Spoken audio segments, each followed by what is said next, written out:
चूहे की सजा।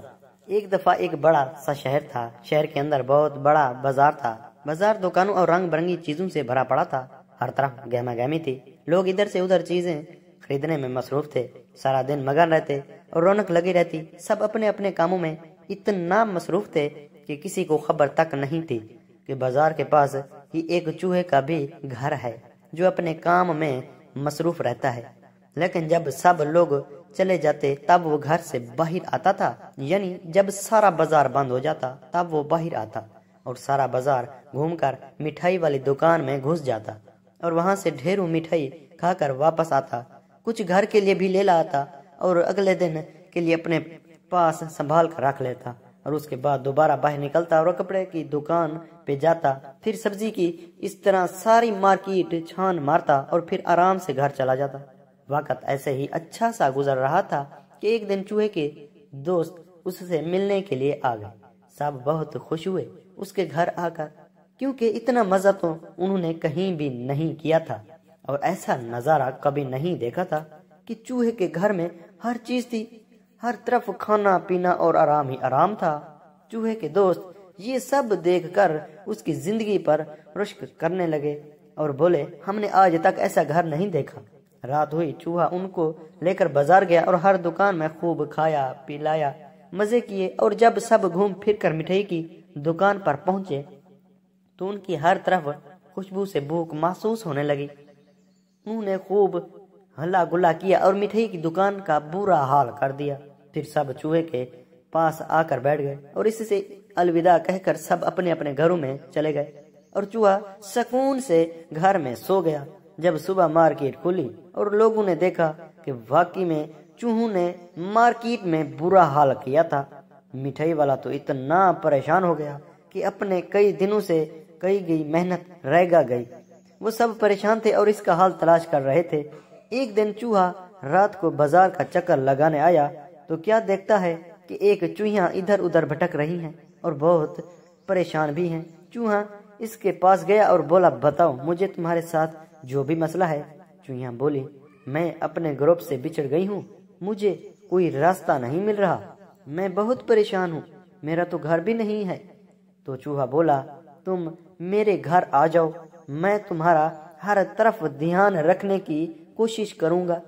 चूहिया मान गई और चूहे के साथ रहने लगी। चूहा अब रोज जाता मार्केट और उसके लिए बहुत सी खाने पीने वाली चीज ले आता। पहले वो एक था लेकिन अब दो लोग थे, इसलिए अब ज्यादा उसे इन चीजों का ध्यान करना पड़ता। एक दिन चूहा बोला, क्यों ना हम दोनों शादी कर लें, ऐसे हम साथ भी रह सकेंगे, मैं अकेला भी नहीं रहूंगा और हमारे बच्चे भी होंगे तो और ज्यादा अच्छा घर हो जाएगा। चूहिया को कोई रास्ता नजर ना आया तो मान गई और बोली, ठीक है, मैं हर तरफ तुम्हारा घर संभाल लूंगी। तब चूहे ने शादी की तैयारियां शुरू कर दी। वो रोज जाता, नए नए कपड़े ले आता, खूब सारी मिठाइयाँ और खाने इकट्ठे करके आता कि मेहमान जो शादी में आए तो खूब इंजॉय करें। सब बहुत खुशी खुशी शादी में शिरकत के लिए आए और चूहे के मेहमान बनकर उसकी किस्मत पर रश्क करने लगे, क्योंकि वो भी मुख्तलिफ जगहों में रहते थे लेकिन इतना आराम नहीं था उनको। वो डरते रहते थे लेकिन यहाँ कोई पूछने वाला नहीं था।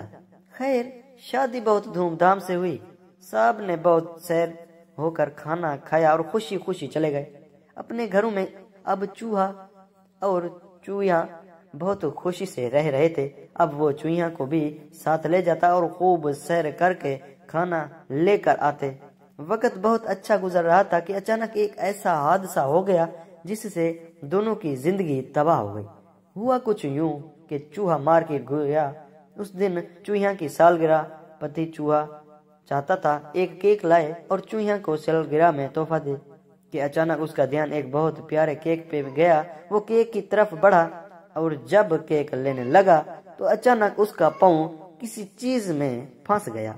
वो एकदम से चला उठा और दर्द से इधर उधर भागना चाहता ही था कि किसी लोहे की चीज में फंस गया और जान से गया। चूहा सारा दिन इंतजार करती रही। रात हुई तो परेशान हो गई, क्योंकि रात को चूहे ने केक लेकर आना था लेकिन वो नहीं आया। यहाँ तक कि सुबह हो गई। जब चूहिया ने बाहर जाकर देखा तो उसका सदमे से बुरा हाल हो गया। کیونکہ اس کا شوہر بری طرح مرا پڑا تھا۔ وہ دیکھ کر بہت اداس ہو گئی، ہر طرف سے اندھیرا نظر آنے لگا۔ وہ گھبرا کر گھر چلی گئی اور ہمیشہ کے لیے چوہے کو کھو دیا۔ اب مارکیٹ میں سب بہت خوش تھے، کیونکہ انہوں نے اتنے دنوں سے جو نقصان پر نقصان ہو رہا تھا اس کو ہی ختم کر دیا تھا۔ اب مارکیٹ کے دکانوں میں کبھی کوئی چیز خراب نہیں ہوتی تھی، نہ ہی کبھی کوئی غلط چیز سامنے آتی تھی۔ سب اچھا ہو گیا، لیکن چوہیاں اکیلی رہ گئی۔ ہر بات اسے یاد آتی، یہ سوچ کر وہ یہاں سے ہمیشہ کے لیے چلی گئی اور دور جا کر اپنا گھر بسا لیا، جہاں سے اسے اپنے شوہر کی یاد نہ آ سکے۔